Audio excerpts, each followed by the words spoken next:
he wrote your resignation. He resigned you. Yeah, you wrote my resignation letter. I've had enough of this. This boy's going on. So, hello and welcome to Meet the Teacher podcast with Atik and Miguel. Our esteemed guest today, Mr. William Fullerton, with over 2 decades of teaching experience in the international spectrum. Very passionate, very charismatic and innovative teacher in the classroom. I mean, I've known Fullerton for a short while and I've really found an affinity to be in his company. And really, it's a pleasure to have you on the show. Thank you. Thanks for having me. And welcome, William. Yeah. Yes. So perhaps if you'd like to start with a little deep dive of who's William, where was you born? I am the eldest son for my parents. I'm from a big family of 9. And I was born in Jamaica, in a parish of Clarendon. But I grew up in Manchester. As I said, I was educated in Mandeville at secondary education there in Manchester, and then I moved on to Teachers College, where we are trained to be mathematics teachers at Church Teachers College there in Mandeville. I then moved on further to further studies at University of the West Indies, where I met Mr. Barker on campus at that time. I went into teaching in 1997, and I taught at Homewood Technical High School for a couple of years there. I then moved on from there to the UK, and it was a completely different experience teaching in the UK. So we'll get to the UK, but just before we get to the UK, going back to Jamaica, you said so from your further education, you went into Teachers College, yeah? Yes. But what was that process? Was it what led you to take that route in life? Well, that's an interesting one. While I was a student, I was considered to be one of the best mathematicians at grade 10. And in grade 10, we do our exams at grade 11, or exit exams at grade 11. But at grade 10, I was the best in the school. And so my math teacher said to me, you need to sit the exam a year early. And I agreed. But he says, there's one thing that you need to do. You need to ensure that you work on your presentation skills. Writing down, making the steps, giving the steps. And in my mind, it was still about giving the right answers. And so I went into the exam and I failed that exam. And I was devastated. I was really, really devastated. And I moved to the next year, grade 11. So this was you doing the examination a year early? A year. Okay, and so your tutor said to you, your process is good, but you need your communication. Yes. Okay, so. And so I was so devastated that for the first 2 months of my final year, I just sat in the maths class saying I will never ever do maths again. Never ever do it. But we had a process then when you could call your paper, call back your paper and see what you did. Because I was of the opinion I did very, very well, and they're taken that away from me. And my teacher went ahead and paid for it because I could not afford to get my paper back. And they faxed it through, and he sat me down and he says, listen, I know you feel this way, but I'm going to show you what you did wrong. And he sat me down and showed me and says, listen, it's not too late, I can help you. And it was the first experience of a math teacher who I felt was teaching me English. It wasn't about the math skills that he was teaching me. He was looking at me and saying, you have an issue here. Let me fix this issue. And so he got very personal in my learning. How am I thinking? Yes? And solve the problem that I am having about not communicating. And when I look at what he did for me, and I looked around in that classroom and I noticed he's working on the math skills for some other students. He's working on communication for me. He's working on students being able to sit and move from just one task to task A to task B. Then I realized that he knew every single child in that classroom personally, and how the ability to move from one point to the next. And he was passionate about that. And I made a decision then that if I was successful in my examination, I would like to be like Mr. Rodney, my teacher, Mr. Rodney. So Mr. Rodney had a major impact on your, not only your academics and your learning, but your career path. Yes. You know, he's put you in just from his passion, Miguel, just from his passion. Yeah. So, is there anybody else you'd say apart from Mr. Rodney who played a major role in your decision to get into? Because obviously you said that he's an inspiration, but is there anyone else who was around you that? My father. Your father. My father.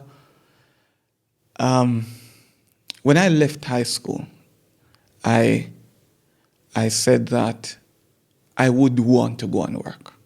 You know, many people leave and want the independence, looking at my family situation and how much resources they had or didn't have. I said I needed to work in order to get the education that I needed. And my father is all about education. He only wants to know that food is on the table and that you're educated. He doesn't matter about anything else. You don't need to watch television, you don't need to play. You need education and you need food. And so he says, I told him I wanted to go and work, and he says, sat me down and says, what's your plan? I said, I'm going to go and work for 3-4 years, save, and then I would be able to afford my education, college fees. So you're talking about the teacher college, yeah? Teacher college. So you had that passion, that determination that yet you're going to go to work, earn the tuition fees, and then go on to teacher college. Yes. Okay. But it doesn't work like that. As a worker, it doesn't work like that. No. And so I was working at this accounting firm, and it swayed my interest, and I wanted to do accounting. So my dad normally come and check up on me at the end of every year and say, where are you in the process? And at the end of the first year, I decided I was going to do accounting, and I sat down and did AAT level 1, saying I'm going to work and study at the same time. And work overpowered me for the second year, and so I didn't do anything. And at the end, my father checked up on me and he says, but you didn't make any progress over last year. What's the situation? And he says, make sure that this year you do not mess about. You get on. Yeah. And I attacked it, but work vibes. Education gets pushed to the back burner. And so at the end of the year, my dad came in with a resignation letter because he had an idea of what's happening. And he says, hand this in now. He wrote your resignation letter? He resigned you.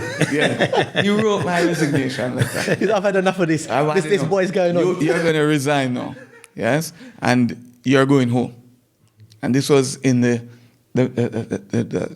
March, April, thereabout. And he says, you're going home. And you're going to get qualified in any way to go to teachers' college. And I went home and applied for church teachers' college. I applied to one teachers' college because I wanted to let him know that I have applied to college, But this wasn't my thing. I was earning money and Yeah, it's put on the back. It's put on the back burner. Life carries on. You're earning a bit of money. You're comfortable. It's on the back burner. I remembered my first week in college. My first week in college took me away from, my dad was... So 1 second, you applied to one college, and you got in, yeah? And I got in. You got accepted, okay. A week before I got into Teachers College, my dad was supposed to fly out the Monday. So I was going abroad to work. And he was leaving the Tuesday morning, early morning. And the Monday night, my grandma passed away. That is his mom. And he postponed his travels for 8 days. And now the 8th day, I would be in college. I should be starting college. And he sent me. Now it's me being a little country boy. He just said, you need to go. Get yourself into college. All he gave me was my fare. My bus fare. And say, go to college, get in, and I will sort you by the end of the week, by the Friday. I happened to sit there in front of the lecturer, and he says, where is your medical? I don't have a medical. He says, you need to pay registration fees, everything. I said, my dad will send it on Friday. He says, but you can't enter college without this. I walked down the road and went across the road, and there was a doctor's office. And the assistants in the doctor's office was from my community. And I said to her, I need a medical. Devona from Crosskeys, she was working in the doctor's office, yes? And she was the one who spoke to the doctor, and he gave me. 5 days after, when I got the money and I returned to pay, the doctor says, you don't need to. Wow. Because it's obvious you need it more than I do. Yes? And I started Teachers College in 1990. Before you go, tell us a little, because for not everywhere in the world, this idea of a Teachers College is a way in which people enter the teaching profession. Like in the UK, people complete their first degree and then they do teacher training. But you mentioned this Teachers College thing. Try and give an idea to the listeners what that works. In Jamaica, there are 7 colleges. I think there may be 8 now, but there were 7 institutions across the country that specializes in teacher education. So you can leave high school and go straight into the Teachers College, where you are taught how to teach. So it is about all the psychologies that they've had and the content area. So it's about classroom management. It's about professional development. It's about building technology in education. It's about knowing your student in front of you. They teach you how to develop those skills so that you can be a better teacher within the classroom. And that, at the end of that, you're given a teacher's diploma after 3 years. It's a 3-year program.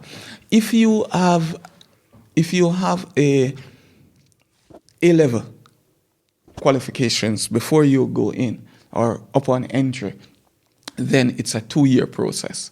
But in general, it's 3 years. But because I met Mr. Lilly, another my maths lecturer, and he was I consider to be a radical. His nickname was Dr. Lilly, and all he had was a diploma in education. Yes? But he was the best teacher of mathematics. And he taught, in teaching us, you would never know that his education is not further than a diploma. It hasn't gone beyond a diploma. He knew every aspect. Every aspect of like the The, pedagogical the pedagogy, content, everything for mathematics. He knew it. And I've learned a few things from him, good or bad. But there's one that I picked up from him, and I've always spoke about it. I says, driver's license doesn't drive. Yes? And so lesson plans don't teach. Yes? Lesson planning is important. And you plan your lessons based on the students around you. And you're able to adjust your teaching within the classroom based on the situations that pops up. But not to go from a rigid piece of paper that you have written down step by step as what you're going to do. Because you do not know what you're going to face inside that classroom on that day, the emotions that may be coming out. You've got to change everything so that you can reach your students to being able to impart the concepts and the skills that they need for that particular day. It's funny because when we do in the UK, when you're doing a PGCE, postgraduate in education, they make you write these lesson plans by the minute. And then you walk in and you're not expecting, you think, oh, I've taken all this time and I've written it by the minute, but it doesn't go to plan. Of course it doesn't. It never does. 34 minutes in and you're still on the starter. But that's what it is. It's the emotion of people. It's the adaptation. And as you talk about adaptation, I remember my very last day of Teachers College. I was on teaching practice. My very last day of teaching practice in Teachers College. And I had this lecturer. My word, I'm trying to remember her name now. Mrs. Ramsey. Mrs. Ramsey. And Mr. Lilly I've been assessed in mathematics because I did maths and science at college. And Mr. Lilly, I've had my assessment already. I was given an A, and it was sure that my A was sure. And it's one of the most hectic experience you'll have as going on a teaching practice. And you're looking forward to the end. And they have to decide a grade because all the external assessors came. The maths assessors came, and I had 8 of them sat in my classroom because they are formalizing it. They want to see what an A looks like. And my last day, I was teaching diffusion in science. And I went into my lab and turned the Bunsen burner on, and I smelled gas. So I could not carry on with the experiment like that. So I then had to pull a hot plate from my bag. Now, at the time, I was supposed to be getting a B grade, and they wanted to see what a B looked like. Now, the fact that I was so prepared that at the time, I drew for a hot plate and continued the experiment and teach that lesson, I ended up with an A in science and an A in mathematics at the end of it. And that was my last day. And I was so upset because everybody wanted a down day. And it was my came on the last day of and teaching I practice. saw them, and I knew that I would be the one. So you finished teaching practice, and the world is now your oyster. You don't have to do anything more. The world is perfect, right? Yes. No. No. So what happened after Teachers College? Teachers College, we had another couple of months to finish one course. And one day I was on the dormitory, and I was told that someone is here to see me. I went outside, and it was a principal, Mr. Hamilton for Homewood Technical High School, who came to see me and said to me, "Young man, I need a maths teacher at Homewood Technical High School.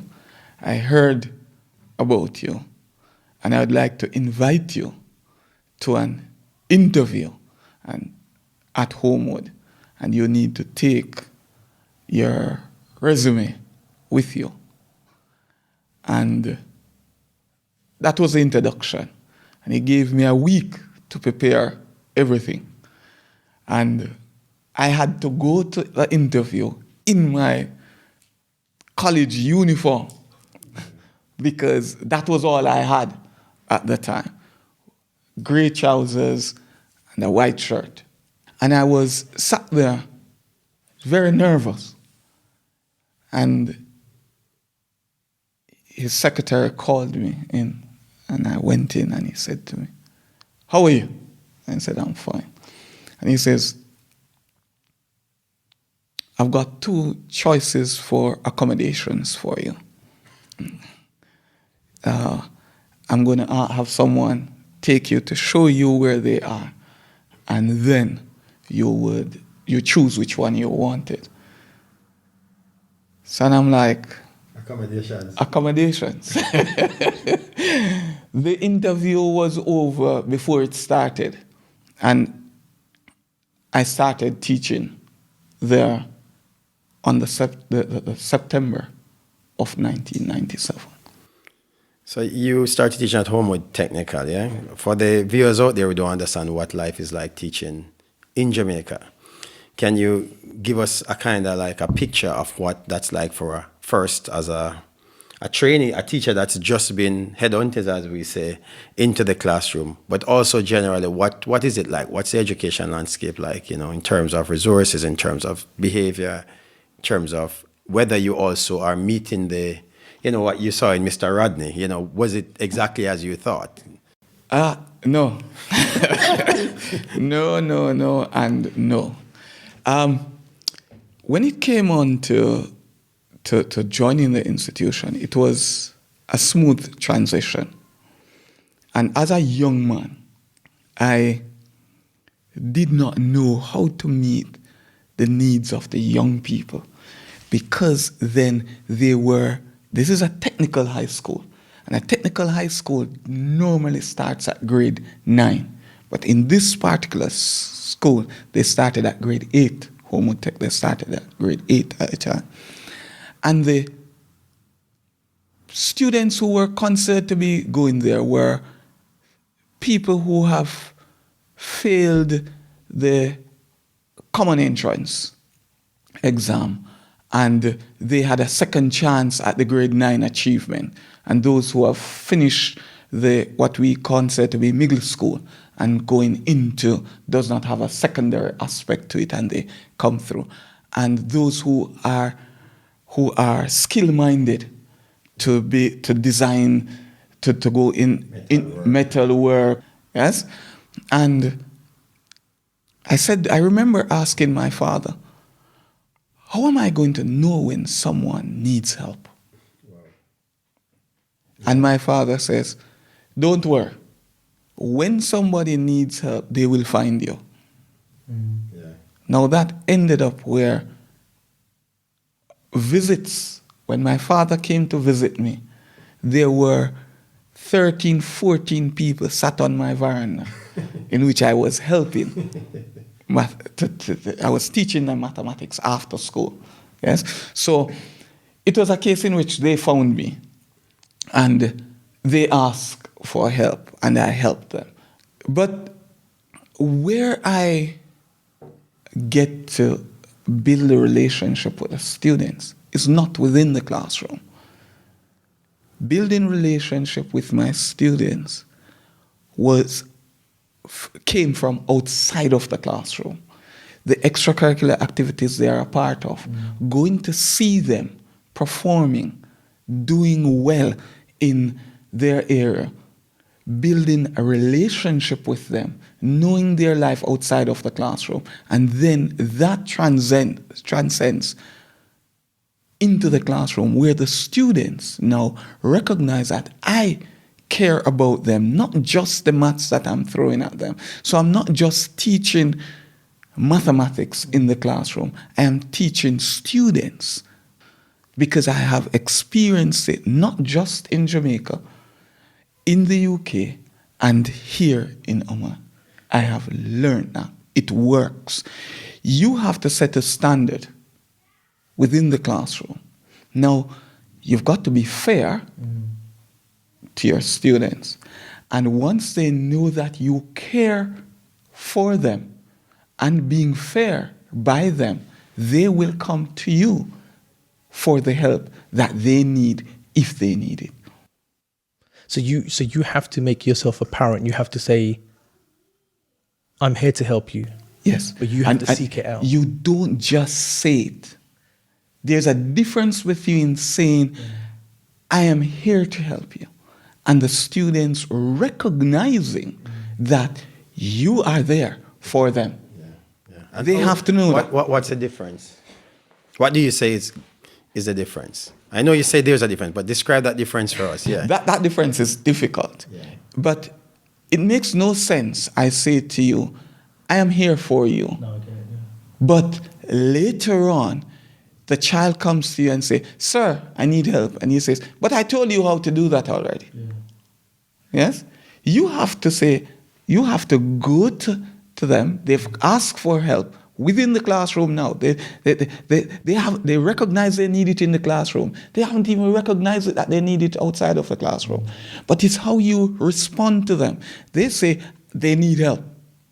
You then go to them and say, okay, what help do you need? Now, at that time, it's your responsibility as a teacher to identify the help that they need. Because they are going to say, the student may say, I don't understand. That's a very wide statement. Yeah. Now, you as an instructor, as a teacher, need to recognize, where is it that this child is falling short?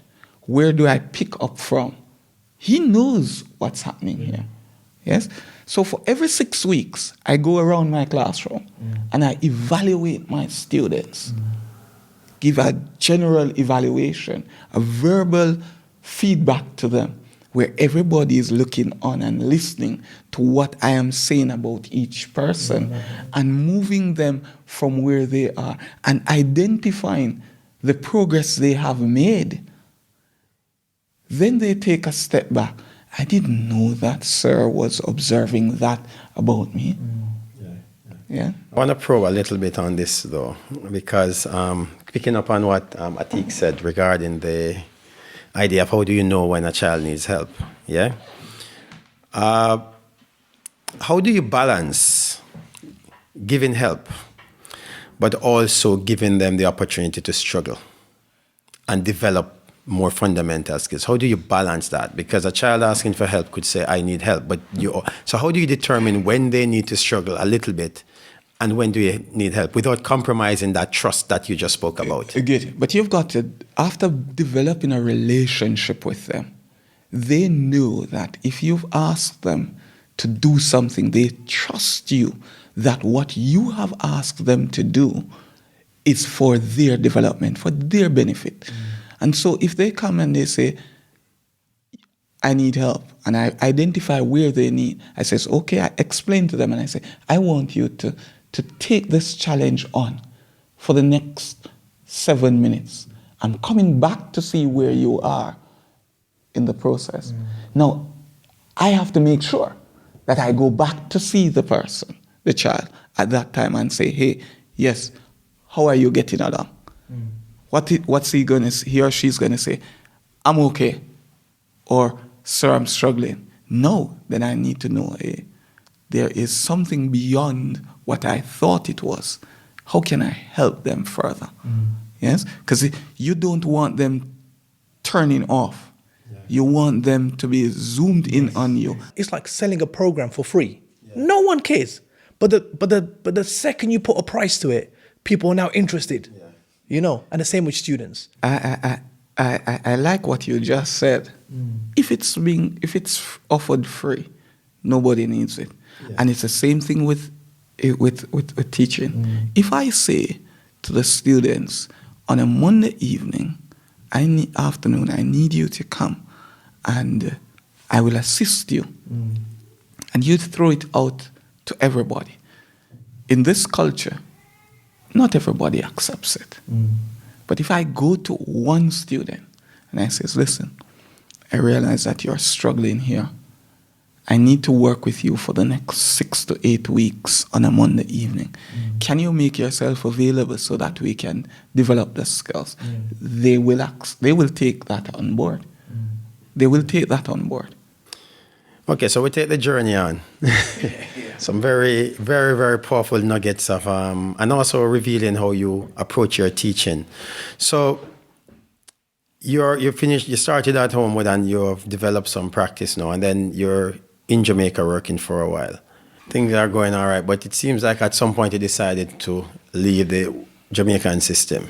I left Homewood because Homewood was being led by the good teachers that exist there. That's my opinion. I don't believe that we were being led. We didn't have a good leader to lead us, and so the principal didn't have vision, in my opinion. And so I saw very good teachers moving on, and I decided I was going to leave the system, leave the school, not the system, the school. So I moved on to the UK, and we had recruiters coming to Jamaica and recruiting teachers for Britain, and the company that took us over, Dream Education, they put us in some excellent schools. The schools that need teachers, schools where no national wants to go to. No British person wants to be in those schools apart from being administrators, because it's a difficult school. They are difficult schools. And where exactly were you placed? I was placed in Bracknell. Okay. Give us Bracknell in Berkshire. Location. Okay. In Berkshire, UK. And that's about 30 minutes outside of Reading, and also 30 minutes from London as well. And it was an interesting experience for me. What was day one like? Day one is like I came off the airplane, and I had to be in school on day one. Yes. And it was about all this training, safety, everything. And I've never been exposed to those sort of things. And it meant nothing to me more than I was jet lagged and I was here sat having to take in this training. However, day one as teaching is a different experience. I remember having to call a friend to say, what is it like? And they're like, it's going to be normal. Just go and see what it is like. When I walked inside the classroom, I had a set of grade 11 students. There were 8 of them in the classroom. And at no point did I have all 8 of them seated at a table. They are either coming in, out, and they ignore you totally. And that's one of the things. So I called Miguel one evening.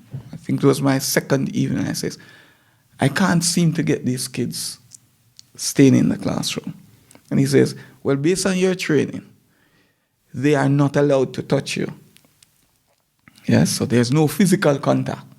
But if you stand at the door, then they can't come in and out of the classroom. So I have to develop a skill now to stand at the door and teach while the projector is going on over there. Yes, and that is how I had them seated. But it didn't work. It did not work as much. Within 2 weeks, I had a young man in grade 9. This is who grabbed me. Wow. Up in So the when you say classroom. like he actually held your clothes, held my hold you- clothes, Yeah. and pinned me to the wall. Yes? Wow. And it was I was so fortunate that it was the night before, in my frustration, because that's the thing. Miguel was a good support for me every night we would talk on the phone.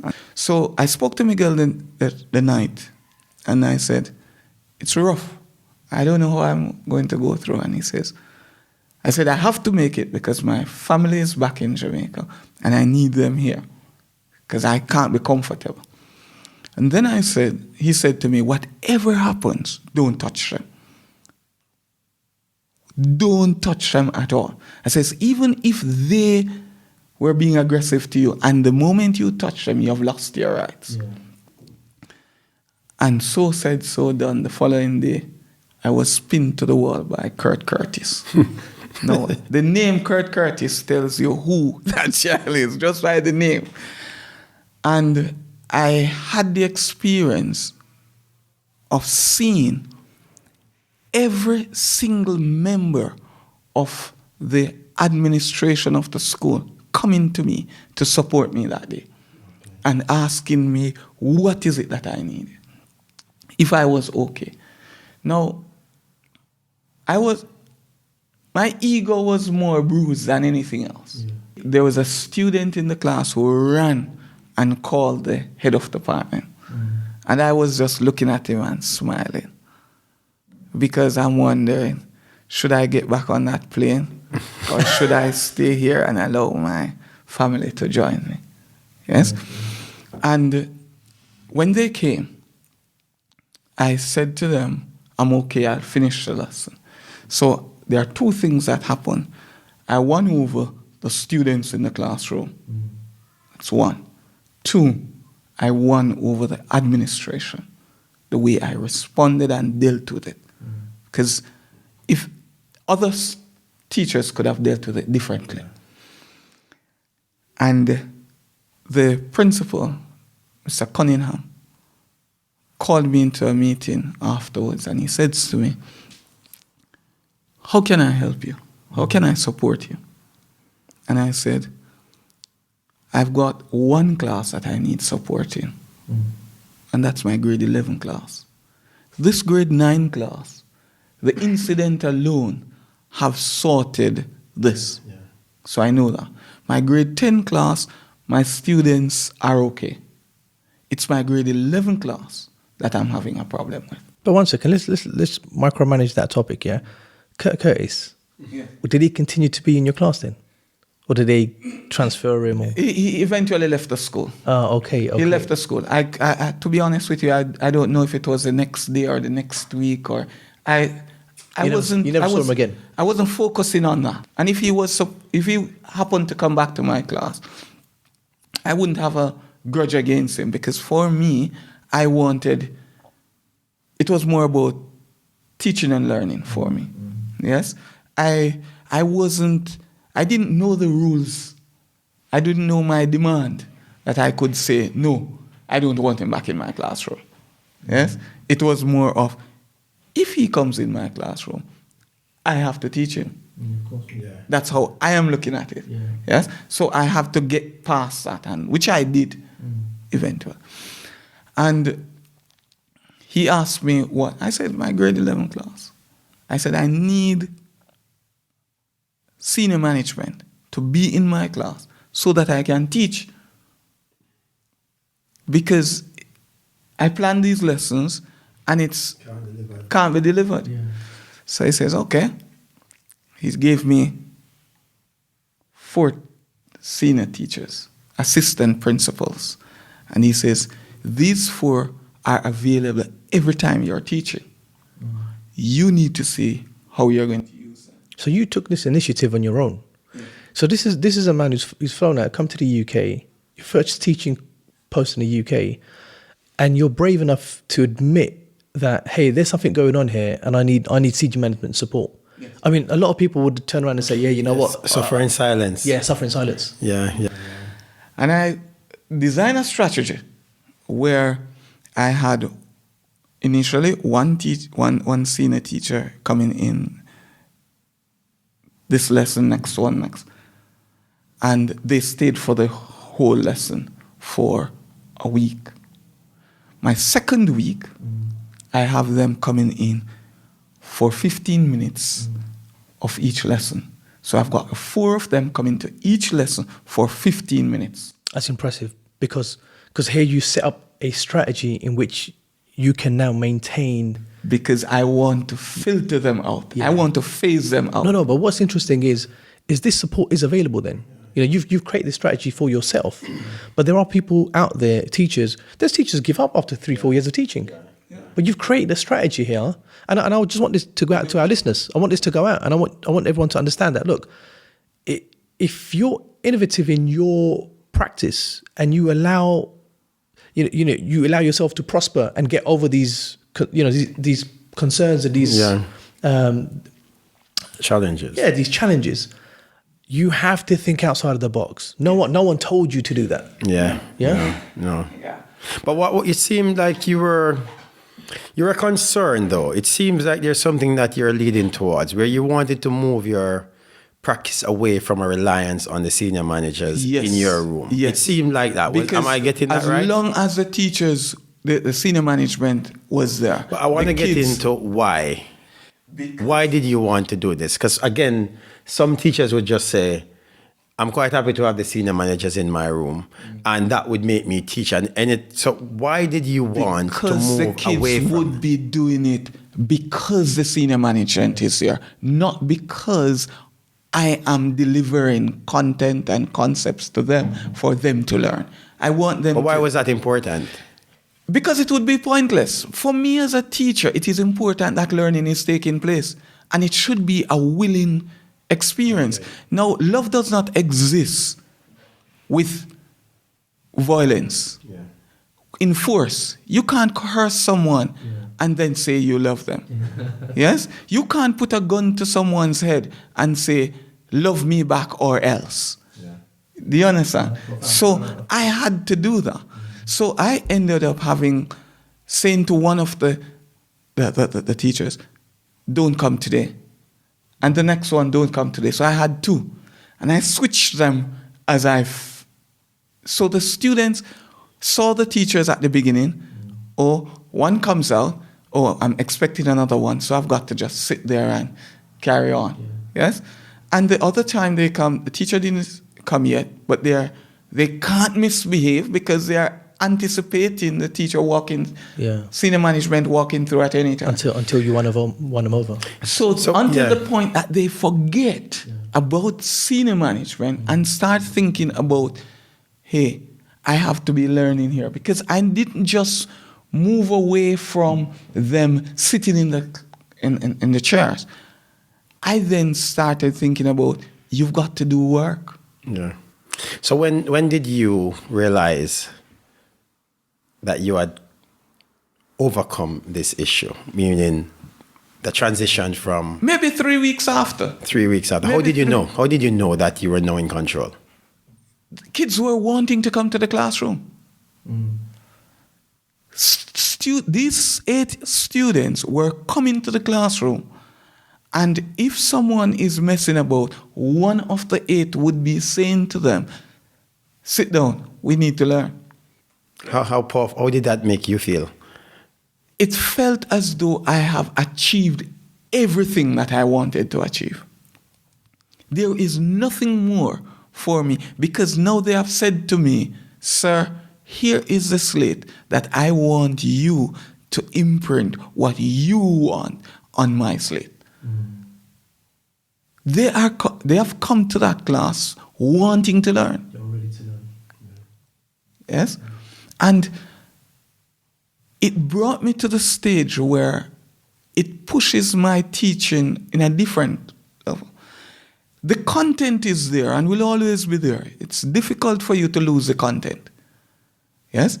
And the concepts. What is important is that when a child steps through the door, they're having an experience that they will never forget. They want to come inside the classroom. My students should want to come inside there They should be running from all the other subjects saying, I've got maths now. Yeah. I need to go to maths. Yeah. That's what we call on Meet the Teacher the passionate few. And when they are leaving, I have to be kicking them out. I've got the next class coming in. Time to go. Yes, it's time to go. So would you say that this was your greatest personal achievement as a teacher at that time? At that time, yes. I felt that. In the UK, it's all about statistics. I've never felt that I should be going at the statistics. I felt, and I still believe, that if you teach to the brain, teach with the brain in mind, knowing that it's a experience that a child is going to have when they come inside of the classroom, then all the other statistics will be blown up. Because the kids are wanting to be inside the classroom. They want to learn. They want to learn more. They're going to ask questions. They're going to be curious about the topic. So we want to keep this going because it's an interesting part of your career, yeah? And I want to ask you another question. I want you to think about this. I want to think about one thing that you had to unlearn when you moved into teaching in the UK. One thing you had to unlearn. My classroom management skills improved in the UK. But having that, it wasn't because I didn't know it. It was because the situation did not demand it at the time. And that's the only place that my classroom management skills have been tapped into. The resources have been tapped into. Having 13 teachers from Jamaica in that school speaks to the type of school. Yeah, the type of school. It is.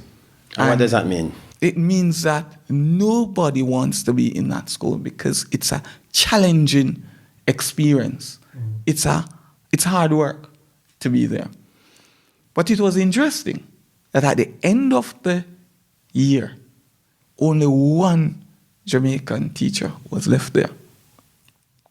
And that was me. We're looking at him. And because of that, administration looked and says, hey, because it made no sense moving from Bracknell to go into any other school. I don't believe, other people say that there are good schools in the UK, but I believe that if I run away from a challenging scenario, how can I say that I have had my footprint in the development of this institution and the students who are a part of the institution? So after 7 years, what would you have said was your biggest learning, for you as a professional? How did you grow?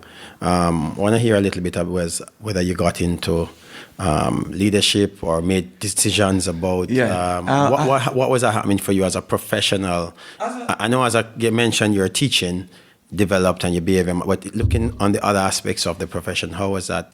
It was going well. There were challenges inside there, but after 3 years in it, I was appointed as the second in department for the maths department. And I was going well there, having different... It was a time when they were changing the systems as well and the different leadership roles within there, and you're given different areas that you're in charge of. And they wanted to change the school into an academy at the time. So they were trying to put it into that process. It didn't get off the ground to be an academy, but I left at the end of in the process, and it didn't get off. But I was comfortable climbing the ladder. A matter of fact, when I decided to leave the school, again I was advised that it's difficult to climb the ladder being in one school. Yes, in the UK. And so I said, I decided that now that I have learned, because being a second in department, you learn how to be a head of department as well. Yeah. So you learn a lot of things. So I said, for me, I then need to move on. And I remembered in December 2013, 2012 it actually, 2012, I said I am going to start looking. And my intention was to leave in June. But I started looking to go, because now 7 years have passed and I've not done an interview. So I want to go into the interview process and see what's happening. And I went online and I said I was going to go on an international school, because then I've just bought a house. My family was settled in the UK. There was no need for me to move again. Yes, but I want to see what's the interview process like. And I went to one interview. I applied to one interview, to one school. I was invited to the interview. Was that in the UK? Yeah. In the UK. Okay. But the school was here in Oman. So I applied to an overseas school. I was in the UK, applied to an overseas school, which was Al Sahwa schools in Oman. So you went to like a job recruitment fair? Yes. Okay. And they invited me to the job recruitment fair. So you applied first? I applied first and they invited me. Through an agency, correct? No, I just applied to the school. Okay. Because the school had an advertisement on. I'm a test. Okay, test, yeah, At UK. So I went on there, saw it, and so on. I knew of Oman because I learned of it a year before. I never knew of the country before. Okay, so how did you come to know of Oman then? Because Miguel came to Oman. Mr. Barker, yeah? Mr. Barker came to Oman. So that's when I knew there was a country known as Oman. Okay. Yes? And so So we need to get you in an interview talking about how you discovered coming to Oman, yeah? And so I came to Oman. Story. I applied. And the Saturday morning, I had the interview the Sunday. So I think the Friday or the Saturday, I called Miguel and I says, do you know of a school known as Al Sahwa schools? He says, that's the school he's at. He asked me why. I says, well, I applied to it and I'm going to do an interview tomorrow, Sunday, and or Monday it was. I don't remember which of the days. I know it was the 21st of January. And he says, okay. And he told me who the people were. And he says, why didn't you say it to me before? I says, yeah, but I'm not interested in coming to Oman per se. I'm just interested in getting into the interview process. I had a half an hour interview slot and I went in. Now, it snowed the day before. So that was a face-to-face interview at a recruitment fair? Yes. Correct, okay. In London? In London. London, yeah. So it snowed and I had to travel to London. So I decided that I was going to go earlier because leave home earlier, knowing that when it snowed, the country closed down. Yes? So I said, I'm going to leave earlier. So I left 2 hours earlier. I didn't know where I was going, so I had to take a train. I ended up being at the location an hour early. Okay. Hour and 15 minutes. So I sat downstairs for 15 minutes, get my composure, and says, let me go upstairs and announce that I'm here. Because I thought it was like an office space and everything. Yeah, it's not like that. Not that. So I went upstairs and I saw a sign on the door that says Al Sahwa Schools. So I knocked on the door and Dr. Peter Coles and Simon Head was there and they invited me and says, William, you don't have an interview on. I says, no, I've got an interview in an hour's time, but I thought that if I came up and announced that I am here, then you will be aware that I am here and I'll be sitting for the time. He says, okay, give us a few minutes and if you're okay, we can start the interview early. Good? So a few minutes came and 2 hours, I joined, I entered. And 2 hours later, they said to me, William, we've got our next interview And we have gone through your slot. We have gone through breakfast time. And we can't miss the next interview. So that interview, which was scheduled for 30 minutes, lasted for 2 hours. And we mainly chatted and get to know. So you got the job? I got the job. I got the job offer and came. So what was that like, coming into Oman now? Coming to Oman was... This is 2013. 2013. It was the transition. I made my mind up that traveling to Oman would be different from my journey to the UK. So I wasn't coming to the to Oman, leaving my family behind. I'm going to travel with my family. I'm not coming to Oman the day before or the day of working. I need to come in and settle in for a while. So I came in 2 weeks to build a home before I get to work. Yes, so I'm more comfortable, know the places around. So I came in Ramadan. I had there were 5 days left for Ramadan. So I had an experience of Ramadan and what it was like. That experience, I hadn't had that before. Just a quick one for our listeners here, just to clarify everything. When your family joined you in the UK, when they came to the UK, your wife at this point wasn't working in the UK as a teacher? As a teacher, no. No, okay. Yes. So at the end of 2006, when they joined as dependent. Yeah, and then going out to Oman again, it was a single status married. No. Go on in. So in the interview, so back up to the interview in 2013, they asked me what is it that my wife did. Yeah.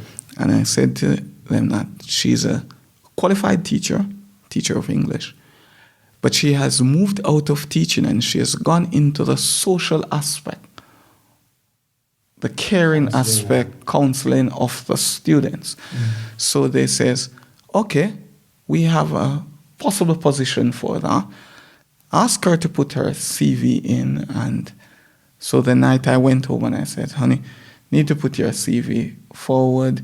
This is what they looked at her CV and invited her for an interview the following Sunday, which I thought they liked me.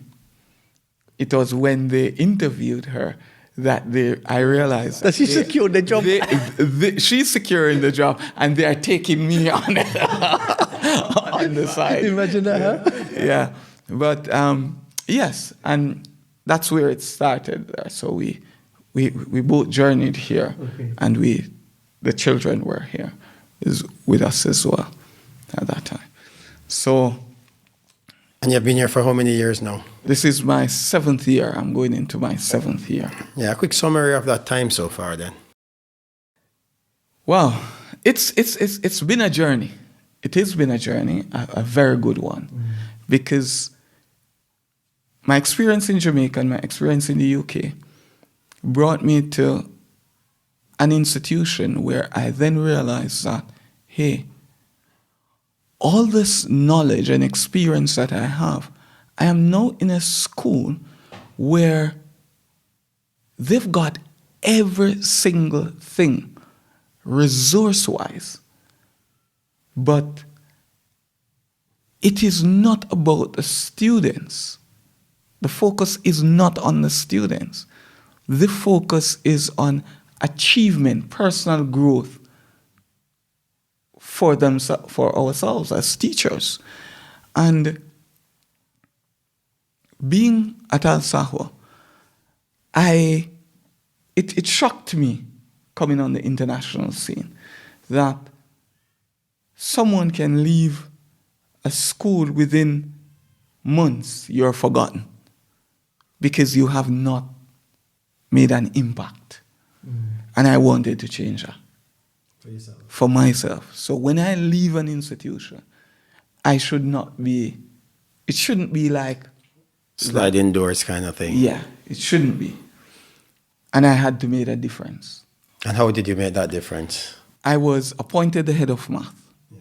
And then I had to put structure in place so that the students recognize that you're not there just to collect a salary at the end of the day, but that you care about their development as students. Yes? And it goes back to the point where you say, if something is being offered free, nobody wants to take it on. Yes? But you've got to get to that point where they know that even though this is free, this is good freeness for them. And so I brought across something known as a math clinic. Never forget what the thinking is behind it. It is not to say that you're weak, you come to that session. It's free, but it's a clinic. You only go to a clinic when you're not feeling well. So if you're not feeling well in a particular area, you go and say, you need a tablet for this little situation that you've got. It may take 10 minutes, you've gotten your remedy, and you go. And that students recognize that a walk-in clinic, this walk-in clinic works for them. They're not pinning down to having to sit for an hour. It's about how long does it take them to get the understanding so that they can run with it. Now, it ended up that I ended up with 20, 30 kids in there, having 7 teachers assisting, to the point where students are saying, hey, sir, we don't really have a problem, but this is an environment for us to come and sit and work our mathematics, do our maths homework, do some studies. And so they recognize that, and that developed and flourished. Yeah, so you got the head of department in Sahwa, and then you clearly moved on again. Yes, I needed a new challenge. My practice has developed. In the UK, it was about methodology. Giving the kids the best way of solving problems. Still content, but algorithmic. Lots of algorithms. Yes. Follow this step. Yeah. When I got here, the school had some systems in place, some curriculums in place. They had the IMYC. They've got the PYP. Primary Years Program. And these were things I've learned, I'm knowing for the first time. This curriculum. And then I realized that this curriculum is what I need, because this is where I am going. This is a journey that I am taking. And so I was working with the school to implement the MYP. So the MYP was being implemented and phasing through. And for me, I felt that the math department needed to take it full blown. Not a phase, it was being phased in, but the practice should not just be in grade 7 where it is being phased. That every member of the department should take it on and say, hey, I am a inquiry-based type teacher. I'm teaching through inquiry. I'm teaching the skills that students need so that in 5, 6, 7 years' time, when they get into a job, their job, they've got the skills so that they can be a part of any institution that they join and be adaptable because of the skills. I see the school reaching that point fully in another 8 to 10 years. Yeah. And the opportunity arises where ABA has already been an established institution in the MYP, the PYP, and the DP program. And I took that opportunity to to grab that with both hands. So with this, yes, it is about my development as developing my practice better. So why I made the move. It's not necessarily any financial move or so on, as were the case in the other situations. But this was about my personal growth and development as a practitioner.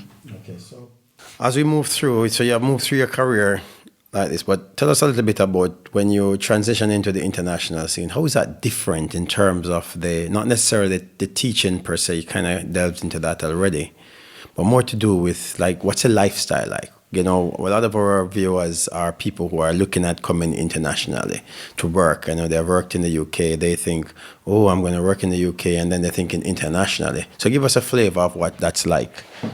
I'm going to make a statement that impacted me when I joined.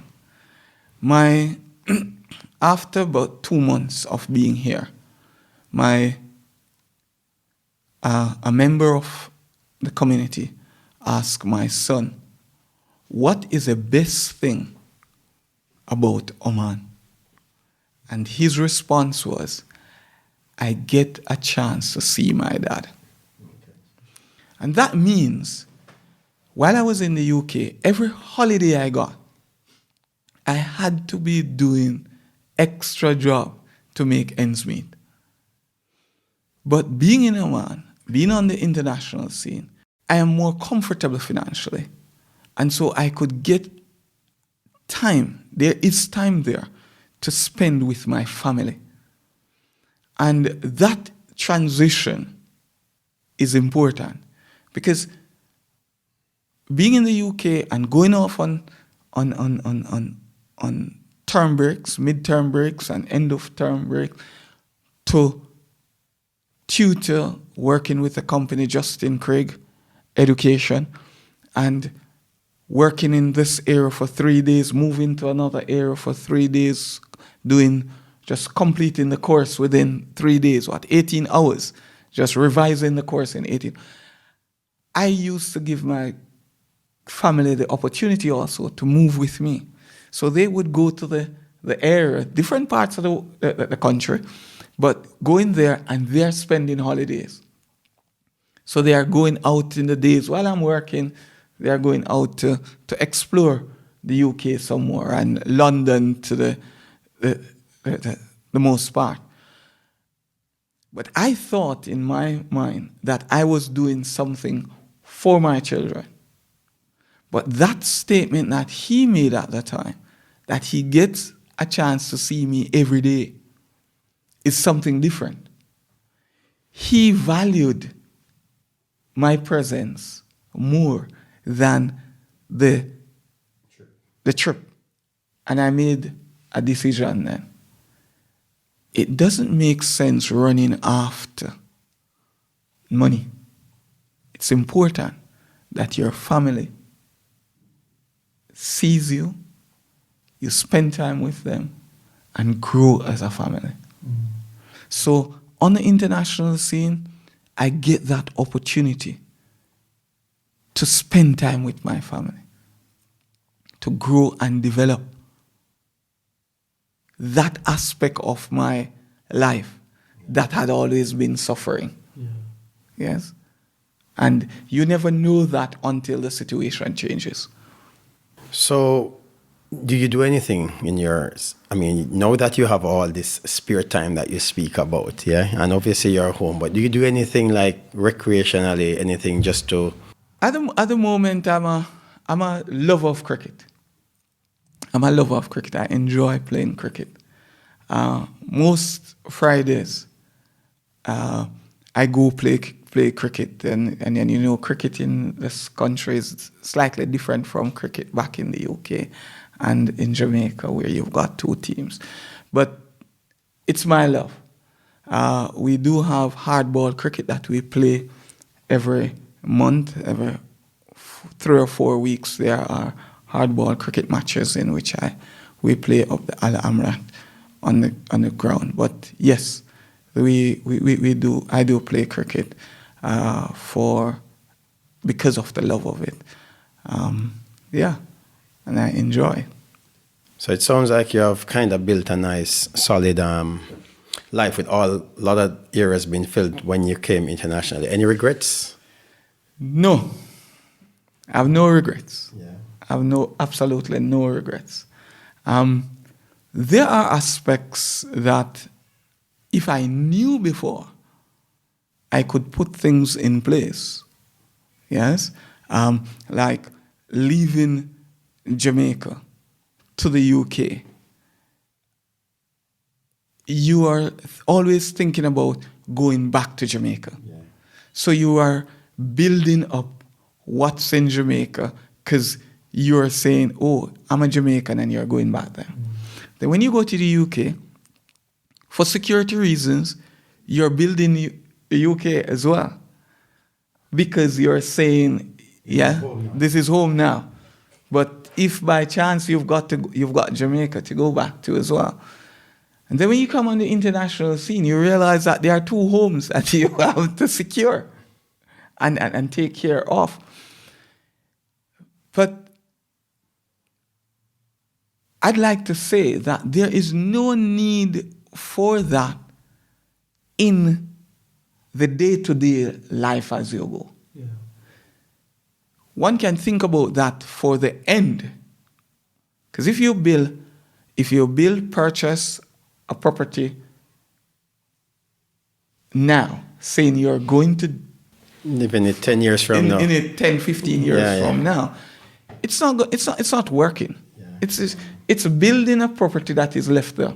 In 10, 15 years from now, your thinking is going to change about what you like and so on. So that is something that if I had It's kind of like something you're looking back and say, would I do it differently? I would have done that differently. That's the only So as we come to the end of the interview, we've gone through your entire life's journey from when you started off in Jamaica, in the Jamaica Manchester, so to speak, and not the Manchester in England. Yeah. And you have gone through high school and teachers college, teaching for a number of years, then your father resigning you from working, getting No, that was before. Yes, that was before, exactly, yes. So your father resigning you, putting you into teachers college, getting you through teachers college, teaching for a number of years. Then you went to university, yeah?